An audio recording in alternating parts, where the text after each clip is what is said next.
El día de hoy vamos a iniciar una nueva serie que se llama Él es. Vamos a estar hablando acerca de la persona de Jesucristo, evidentemente, y reflexionando en algunos aspectos acerca de Él. Dice Juan 20:31, pero estas se han escrito. Juan está hablando al final del Evangelio acerca de las razones por las cuales escribe el Evangelio. Dice, pero estas se han escrito para que ustedes crean que Jesús es el Cristo, el Hijo de Dios, y para que al creer en su nombre tengan vida. Es muy importante para nosotros como cristianos, como hijos o hijas de Dios, poder tener claridad en quién creemos. Y esta serie trata acerca de Jesucristo. Y el tema de hoy es, Él es el Cristo. Vamos a hablar acerca de este nombre de Jesús, acerca de este nombre de Jesús, que es muy común, pero quizás no todos manejamos algunos aspectos que son relevantes en la vida y obra de Jesús. En primer lugar, cuando decimos Él es el Cristo, estamos hablando del Cordero de Dios. Y vamos a ir a Juan capítulo 1, a partir del verso 20. Los primeros versículos de Juan son muy conocidos porque hay versículos claves como el que dice que a todos los que creyeron en su nombre se les ha dado la potestad de ser llamados hijos de Dios. Él vino a los suyos, pero los suyos no lo recibieron. El verbo se hizo carne, se hizo hombre, y habitó entre nosotros. Juan está poniendo los pilares acerca de quién es Cristo. Y en ese capítulo él habla acerca de Juan el Bautista, del testimonio de Juan el Bautista acerca de Jesucristo. Y una de las primeras cosas que nos relata acá Juan es que Jesús es el Cordero de Dios. Así que vamos a leer a partir del verso 20 y dice, este es el testimonio de Juan, cuando los judíos de Jerusalén enviaron sacerdotes y levitas a preguntarle quién era. Recordemos quién era Juan el Bautista. Era a quien Dios envió antecediendo a Jesucristo. Eran familia. ¿Qué eran? ¿Se acuerdan? Eran primos. Bueno, eran parientes, eran como primos segundos o terceros, no sé. Pero eran primos. Hoy les hubiéramos dicho primos. Y entonces dice que Juan da testimonio acerca de Jesús. Y dice que los judíos de Jerusalén envían a preguntarle a Juan el Bautista quién era él. Porque su ministerio había tomado relevancia, era muy controversial, no solamente por algunas de las costumbres de él que lo caracterizaban, sino por el mensaje que él daba. Dice, no se negó a declararlo, sino que confesó con franqueza, yo no soy el Cristo. Porque la interrogante de ellos era saber si Juan el Bautista era el Mesías, era el Cristo. Y Juan aquí dice, yo no soy el Cristo. Si lo andan buscando, yo no soy. ¿Y a qué nos referimos con Cristo? Cristo es una palabra que podríamos resumir en dos otras palabras que hemos oído acerca de Jesús. Uno es el título de Mesías y el otro es el ungido. El Mesías lo tenemos tal vez más claro, ¿verdad? Que era aquel hombre que venía a salvar a la nación de Israel. Y el ungido tiene que ver con aquella práctica de ungir en el Antiguo Testamento. El ungido de Dios, el Mesías. De hecho, la nación de Israel, o sea, estaba, el pueblo judío estaba esperando la manifestación del Mesías porque ellos lo veían, lo esperaban como un libertador de la opresión del Imperio Romano, un líder político que iba a sacarlos a libertad. Y cuando viene Jesús, Jesús desarrolla un ministerio totalmente distinto que no calzaba con la expectativa de lo que muchos judíos tenían. En el verso 21, ¿quién eres entonces? Le preguntaron, porque bueno, si no es el Cristo, nos mandaron a preguntar que quién era, ¿verdad? Entonces, ¿quién eres entonces? ¿Quién eres entonces? Y le dan algunas alternativas. ¿Acaso eres Elías? ¿Acaso eres Elías? Y entonces tenían dudas. Si había vuelto del cielo con alguna misión especial. Y dice, no lo soy, yo no soy Elías. ¿Eres el profeta? No lo soy, dice Juan. Los versos 22 y 23 dice, entonces, ¿quién eres? Tenemos que llevar una respuesta a los que nos enviaron. O sea, no nos pagaron el viaje con viáticos, ida y vuelta, para regresar como respuesta con lo que no sos. No sos el Cristo, no sos Elías, no sos profeta. ¿Cómo te ves a ti mismo? Y esta pregunta me encanta. ¿Cómo te ves a ti mismo?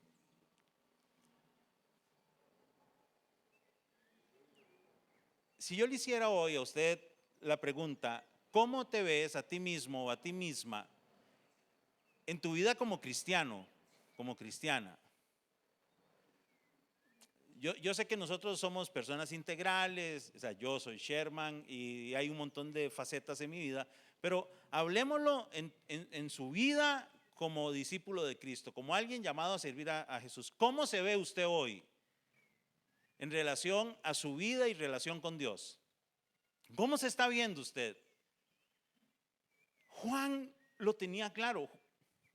Dice, yo soy la voz del que grita en el desierto. Enderecen el camino del Señor. Yo no soy el Cristo, pero yo aquí estoy anunciando que el Cristo viene. Yo soy la voz del que grita en el desierto, enderecen el camino del Señor, respondió Juan, con las palabras del profeta Isaías. Versos 24 y 25 dicen, algunos que habían sido enviados por los fariseos lo interrogaron, porque él respondió, ¿quién sos? La voz del que grita en el desierto. Tenía un mensaje y usualmente él se apartaba a las zonas alejadas, él no era un ministerio como de ciudad. Siempre lo vemos como aparte, pero bueno, no estamos hablando de Juan, estamos hablando de Cristo. Y lo interrogan por aparte, pero pues si no eres el Cristo, ni Elías, ni el profeta, ¿por qué bautizas? No se les iba ni una. ¿Quién pensó usted que es usted en relación a su vida con el Señor? ¿Cómo se ve usted como un hijo o una hija de Dios?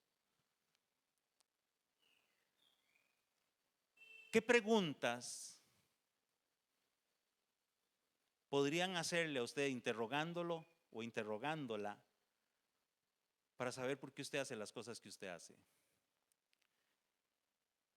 Pero si usted es esto que usted cree ser, así como usted mismo se ve, ¿por qué usted hace esto? ¿Por qué usted hace esto? ¿Por qué bautiza? Le preguntan a Juan. Versos 26, 27 dice, yo bautizo con agua, pero entre ustedes hay alguien a quien no conocen y que viene después de mí, al cual yo no soy digno ni siquiera de desatarle la correa de las sandalias. Y aquí Juan da una descripción de Jesús. Hasta ese momento era desconocido para el pueblo. O sea, lo conocían José y María, la familia, Tal vez algunos de los pastores que habían estado cuando estaba recién nacido, vivían ahí cerca en el barrio y lo conocían. Pero él le dice a los líderes religiosos: hay alguien a quien ustedes no conocen, que viene después de mí, del que yo he estado hablando, del cual yo no soy ni siquiera digno de soltarle la correa de las sandalias. Tenemos claro cómo se veía Juan a sí mismo como un siervo de Dios con una misión especial, supeditada al ministerio de Jesús, que él sabía quién era Jesús, él sí sabía. La pregunta es: ¿tenemos nosotros esa misma perspectiva que tenía Juan acerca de Jesús? Porque a veces siento que vemos a Jesús como un compa de la vida, más. Algunos se atreven a decirle colochos. Eso lo he escuchado montones aquí en Alajuela. Porque aquí como en Alajuela todo el mundo se le pone apodo. Conozco gente que le dice: sí, es que colochos. Y yo, ¿y cómo sabe que tenía colochos? Pero bueno, Juan el Bautista, con el ministerio que desarrolló, con la relevancia que tuvo, con la importancia en el inicio del ministerio de Jesús, de quien Dios había profetizado que se iba a levantar siglos antes, él dice: yo no soy digno ni siquiera de desatarle los cordones de las chanclas. Ahora sí, ¿quiénes somos nosotros delante de Jesús? Somos igualmente indignos ante Él. Y lo que somos es por su gracia y por su amor. Continúo con el pasaje. Y dice: todo esto sucedió en Betania, al otro lado del río Jordán, donde Juan estaba bautizando. Claro, había gente que venía a que lo bautizara. Verso 29. Al día siguiente, Juan vio a Jesús. Esto ocurre de un día a otro. Al día siguiente, Juan vio a Jesús que se acercaba a él y dijo: el día anterior lo estaban interrogando, posiblemente ahí estaban aquellos que estaban espiando el ministerio de Juan y viendo a ver quién era el que venía detrás de él. Más que les dijo: hay uno aquí entre nosotros, entre ustedes, y ustedes no se han dado cuenta. ¿Cuántas veces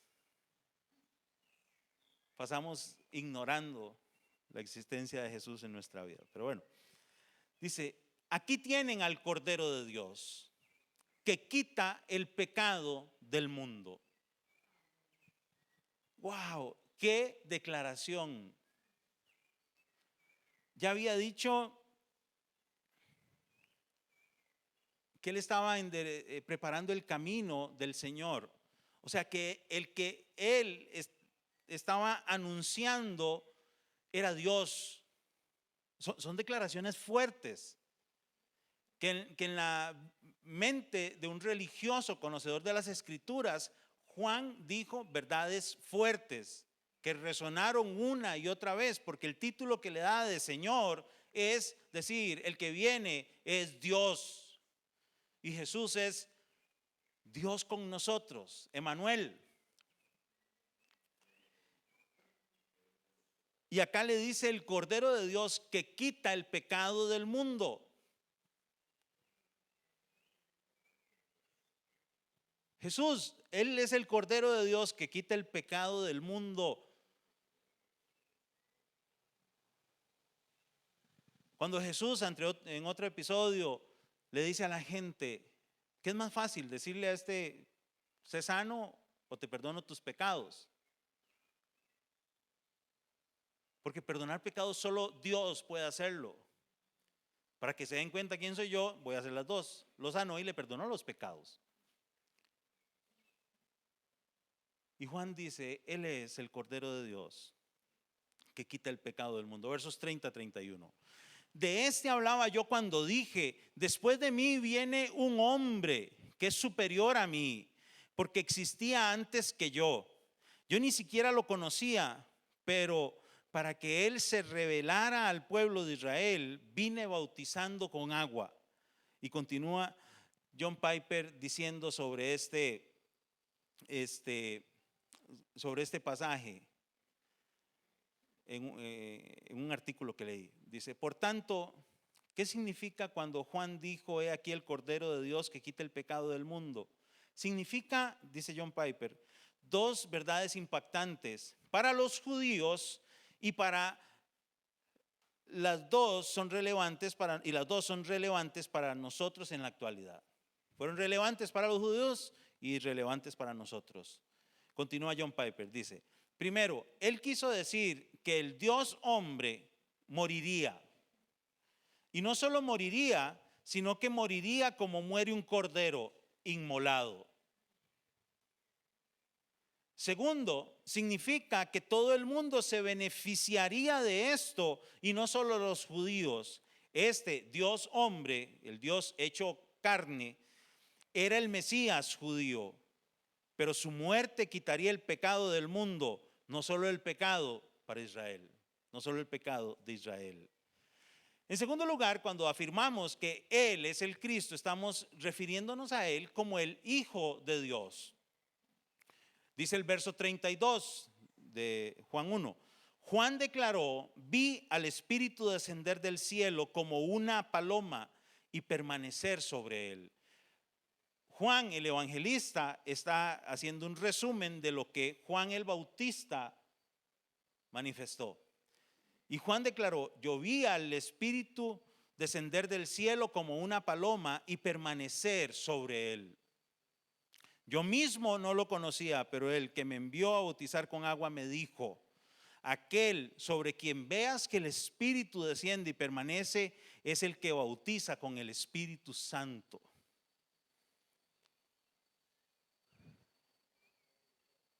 Juan el Bautista reconoce tres cosas: que Jesús es el Señor, que Jesús es superior a él y que Jesús es el anhelado Salvador.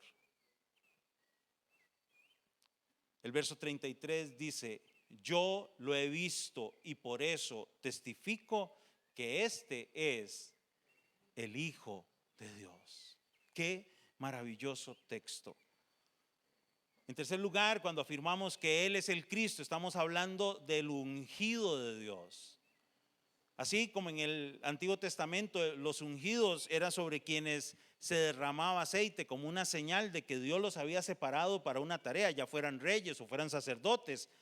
El ungido de Dios iba a ser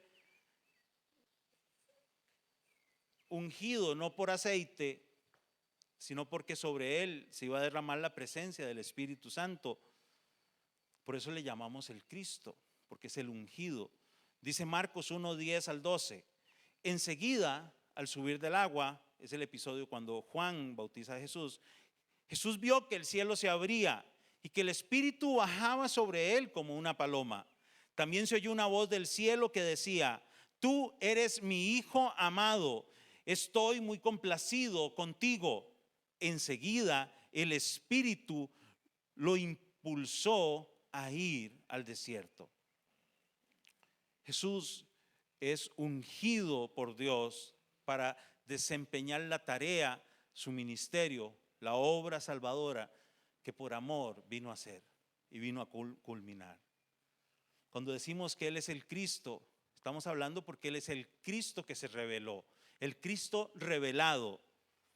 Dice Marcos 8:27 al 28, dice, Jesús y sus discípulos salieron hacia las aldeas de Cesarea de Filipo.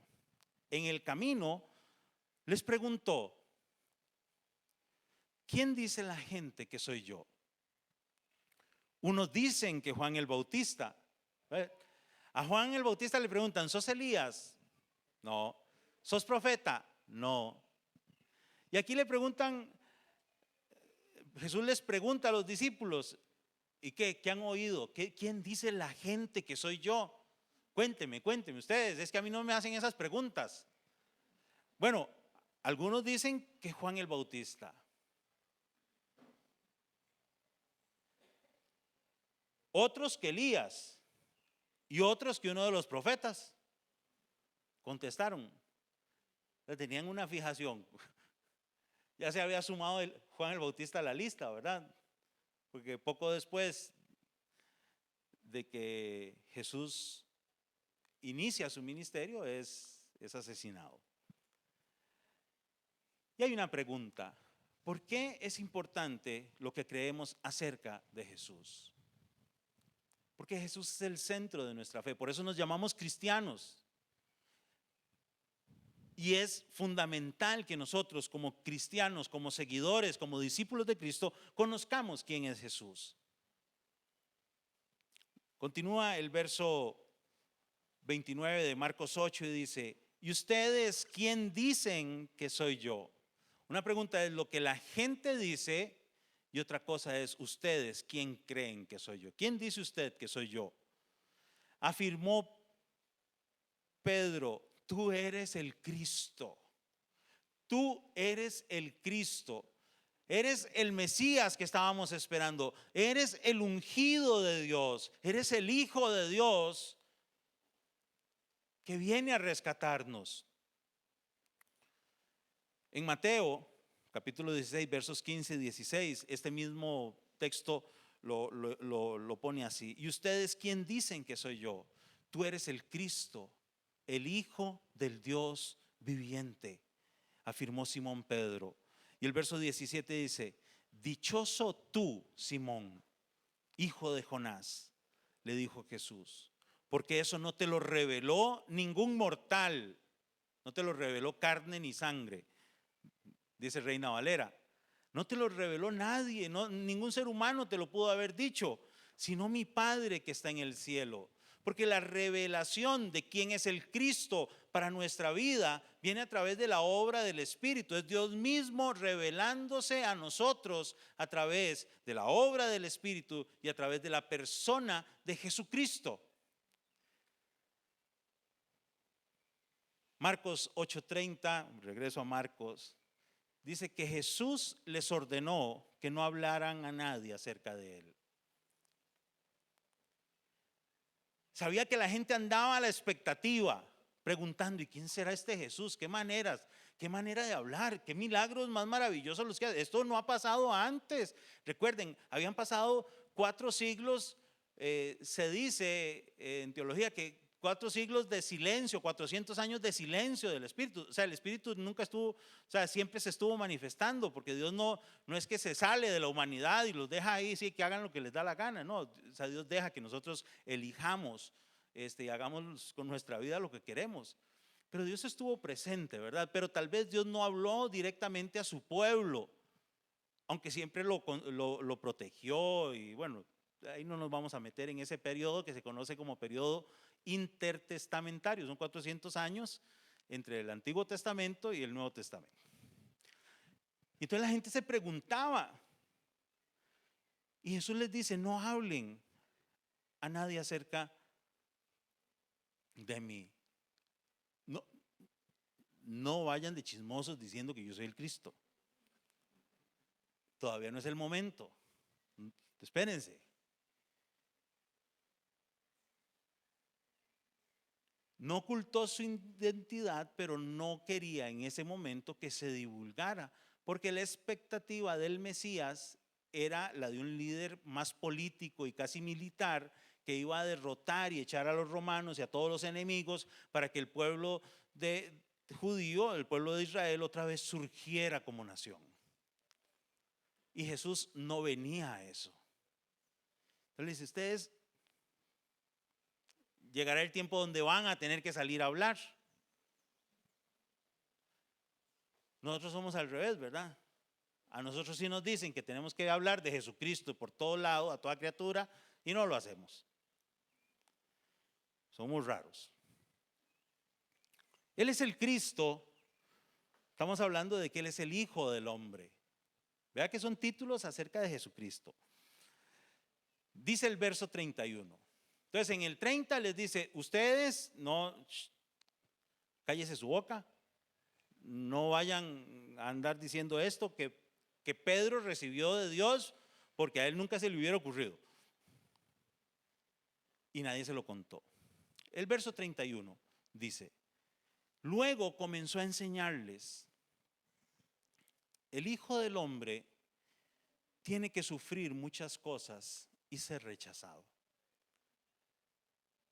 Pedro, o sea, lo anterior que nos narra Marcos es que Pedro le dice: tú eres el Cristo, el Hijo del Dios viviente.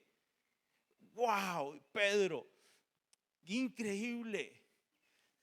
Dios te ha revelado eso, no fue nadie humano. Pero no lo cuenten. Luego de eso comienza a enseñarles.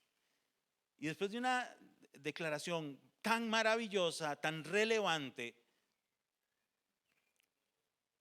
Jesús se sienta a enseñarles. Porque yo creo que en la mente de los discípulos podía haber algo de la expectativa que el pueblo tenía sobre el Mesías. Ellos no eran ajenos a los sueños de su nación. Y entonces Jesús les da una dosis de ubicatex acerca de quién era Él y a qué venía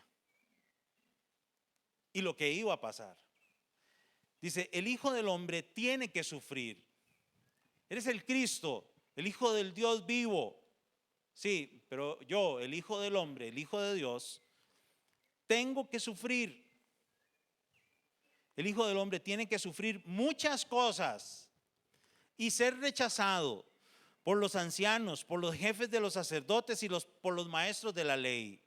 Es necesario que lo maten y que a los 3 días resucite. Jesús anticipando su obra salvadora, completa, perfecta, el único sacrificio que pudo quitar el pecado del mundo para darnos vida, darnos perdón, darnos esperanza. Un único sacrificio, una vez y para siempre. Jesús se los está anticipando. Dice Meyer Perman, que escribe un libro de teología, me acordé de uno de mis primeros cursos de teología hace, mejor ni les cuento cuándo, y era cuando desempolvé ese libro.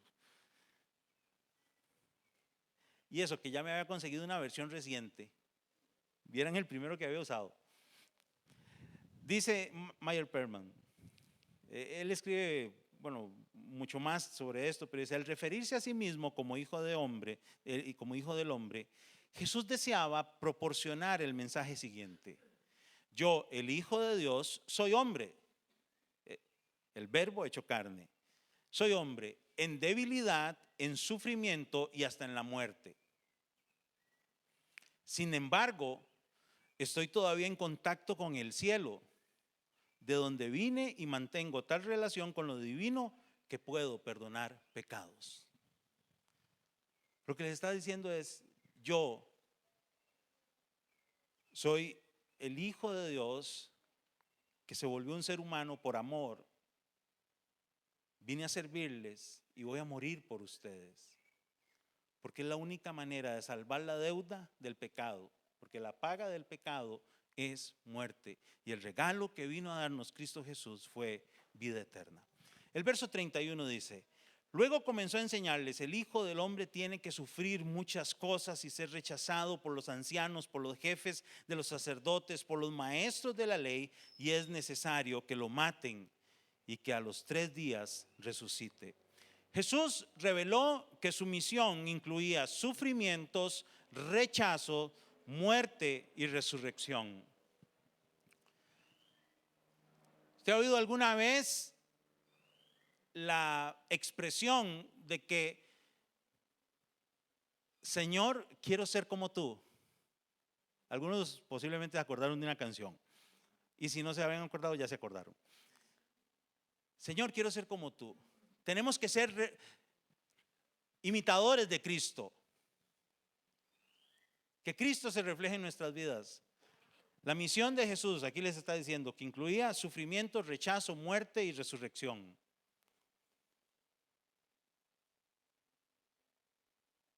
Y vean lo que Jesús les enseña después. Porque Jesús en el verso siguiente desafía, bueno, en los versos siguientes desafía a sus discípulos. Verso 34. Entonces llamó a la multitud y a sus discípulos: si alguien quiere ser mi discípulo, les dijo, que se niegue a sí mismo, lleve su cruz y me siga. Seguir a Jesús implica una decisión voluntaria, implica negación a los deseos de la carne, a lo que yo espero para mi vida, y pongo en prioridad lo que Dios quiere para mí, lo que Dios espera de mí. Tomo mi cruz y me dispongo a seguirle, seguir sus pisadas, seguir su ejemplo, seguir sus caminos. Verso 35, porque el que quiera salvar su vida la perderá. Lamentablemente, con el pasar de los años uno conoce mucha gente que estuvo en los caminos del Señor y luego quiere empezar a disfrutar su vida, y muchos lo que están arriesgando es perderla. Muchos la han perdido.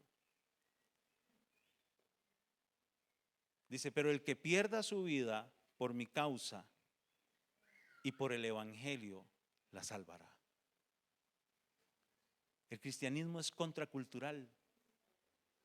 La sociedad nos dice, viva su vida, vívala al máximo, dése los gustos, solo se vive una vez. Y hoy, más que nunca, en que el énfasis no está tanto en el tener, sino que se ha puesto de moda el tema de las experiencias. Ahora todo es la experiencia. Está de moda eso. Porque lo importante son las experiencias. Uno no se lleva nada a la tumba, solo lo vivido. Entonces hay que vivir al máximo. Y entonces usted ve los ticos llenando aviones para ir a montarse en globos aerostáticos allá en México y pasar por las pirámides. Qué lindo se ven.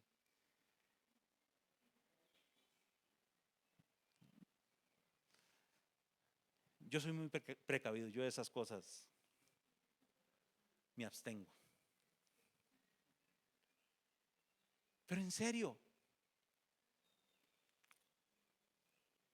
negarse a uno mismo por causa del evangelio, por causa del Señor, tiene una recompensa eterna. Y conste, yo no soy de los que cree que uno debe dejar de disfrutar la vida. Si usted puede vivir las experiencias maravillosas que pueda, hágalo. Disfrute de hacer todo lo que usted quiera hacer, siempre y cuando eso no deshonre a Dios. No vaya en contra de la voluntad de Dios para su vida. Yo en un globo aerostático no me monto, pero invíteme a viajar en avión, ahí sí, ahí pierdo el miedo.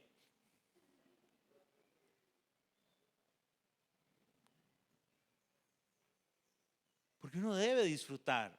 O sea, no es no disfrutar, es tener las prioridades claras.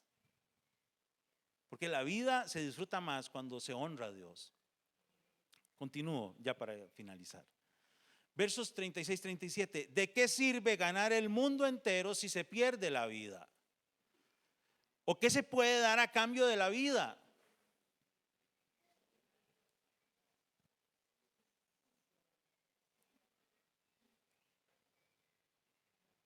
Y el destino eterno se define solo una vez. Solo una vez. Verso 38. Si alguien se avergüenza de mí y de mis palabras en medio de esta generación adúltera y pecadora, parece que esto Marcos lo escribe en el siglo XXI, ¿verdad? Dice, también el Hijo del Hombre se avergonzará de él cuando venga en la gloria de su Padre con los santos ángeles. Y ahí van a ser los ayes. El ay, los ayes. Y por último, cuando decimos que Él es el Cristo, estamos hablando de que Él regresará en gloria. Jesús en sus últimos días, antes de culminar su obra, previo a ser crucificado, se enfrenta a una pregunta del sumo sacerdote. Marcos 14, 61, 62. Le pregunta el sumo sacerdote: ¿eres el Cristo, el Hijo del bendito? ¿Se acuerda que a los discípulos les dijo? Shh. Y aquí el sumo sacerdote, está él siendo enjuiciado por el liderazgo religioso judío. ¿Se acuerdan que entre Pilatos y Herodes ahí pasaron a Jesús como quien pasa una pelota de un lado para otro? Y aquí está Jesús siendo interrogado. Y le dice: ¿eres el Cristo, el Hijo del bendito? Y Jesús dice: sí, yo soy.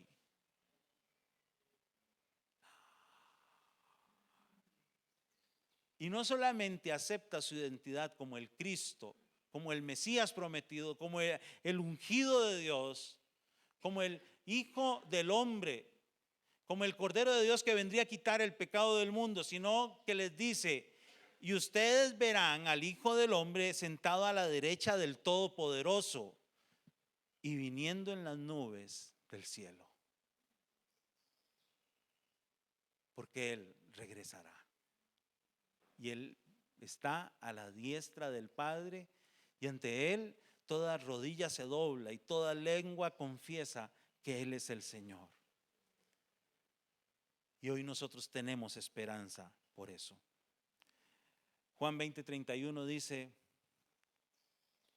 pero estas cosas se han escrito para que ustedes crean que Jesús es el Cristo, el Hijo de Dios, y para que al creer en su nombre tengan vida. Jesús vino a darnos vida, y vida en abundancia, vida eterna, porque Él es el Cristo. Oramos. Señor, te damos gracias en esta maravillosa mañana en que hemos estado reunidos en tu nombre.